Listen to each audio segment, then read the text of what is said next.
ఎడారిలో సెలయేర్లు జూలై 20వ తేదీ. గనుక ఎవడును మనుషుని గూర్చి ఆయనకు సాక్ష్యమియ్యనక్కరలేదు. యోహాను సువార్త 2వ అధ్యాయము 25వ వచనం. హెబ్రీ గ్రంథ రచయిత యూదా క్రైస్తవులకు రాసిన పత్రిక యేసు మనల్ని తన సహోదరి సహోదరులు అని పిలిచే స్థాయి వరకు మనతో తన సాధారణ మానవత్వాన్ని ఎలా పంచుకున్నాడో వివరించాడు. గ్రంథ రచయిత అనేక కారణాలను బట్టి దేవుడు మన మానవ దురవస్థలో ఎలా చేరాడో నొక్కి చెప్పాడు. మన పట్ల కనికరం చూపడానికి, మన అవసరాలను అర్థం చేసుకొని మనకు సహాయం చేయగలగడానికి ఆయన తనని తాను తగ్గించుకున్నాడు, నిలబడ్డాడు. మరొక విధంగా చెప్పాలంటే మన మానవ పరిస్థితులను సంపూర్ణంగా అర్థం చేసుకోవాలి అనుకున్నాడు. ఈ కారణాన్ని బట్టే మన వలె మన పరిస్థితిలోనికి వచ్చేంతగా ఆయన మనతో గుర్తింపు పొందాడు. అమెరికా భారత సంతతికి చెందిన ఒక వ్యక్తి కనీసం 1 నెల రోజులైనా వారి పరిస్థితుల్లో జీవించనంతకాలం మీరు వారిని విమర్శించకూడదు అని నమ్మాడు.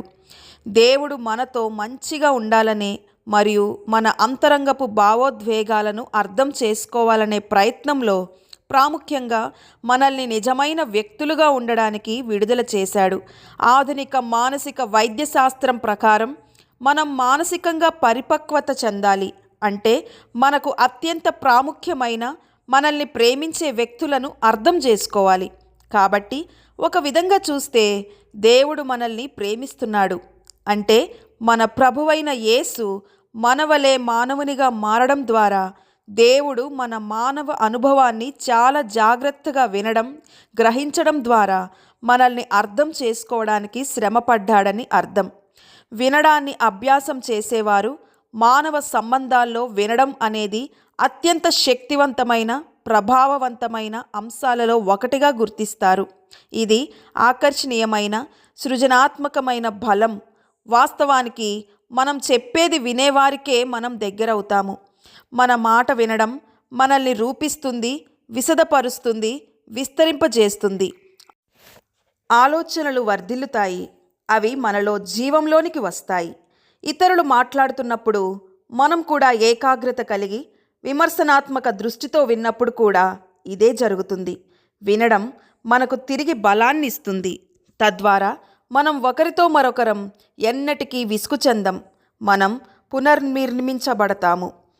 నిన్ను వలె నీ పొరుగువారిని ప్రేమించుము అనే ఆజ్ఞను పౌలు ఉపయోగించి వినడం ద్వారానే ఇతరుల పట్ల మనం నెరవేర్చవలసిన ధర్మశాస్త్రాన్ని సంపూర్ణంగా నెరవేర్చగలమని చెప్పాడు. ఇతరులు మనతో మాట్లాడుతున్నప్పుడు ఆప్యాయతతోనూ ఏకాగ్రతతోనూ వినడం ద్వారానే మన పొరుగువానిని మనం ఉన్నతంగా ప్రేమించగలం. అది నాకు మరింతగా చెప్పు అనే వైఖరి. వారిని అర్థం చేసుకోవడానికి గాను వారు చెప్పేది వినడం ద్వారా దేవుడు ప్రేమను కలిగి దేవుని పనిని చేస్తున్నాం. ఇతరులతో మనం గుర్తింపు కలిగి ఉండాలంటే వినాలి. అలా వినడం కూడా వారిని అర్థం చేసుకోవాలి అనే భావనతో వినాలి. అర్థం చేసుకోవడానికి క్షమించాలి. వారిని సహోదరులు అని పిలవడానికి సిగ్గుపడకూడదు. మన ప్రభు ఉద్దేశంలో క్షమించడం అంటే క్షమాపణ పొందడం. కాబట్టి యేసు వలె మనం కూడా సృజనాత్మకంగా ఉండాలి. వినాలి, దేవుని మాట వినాలి, ఇతరులు చెప్పేది వినాలి, మన మనసు చెప్పేది వినాలి. దేవుడి మాటలను దీవించునుగాక.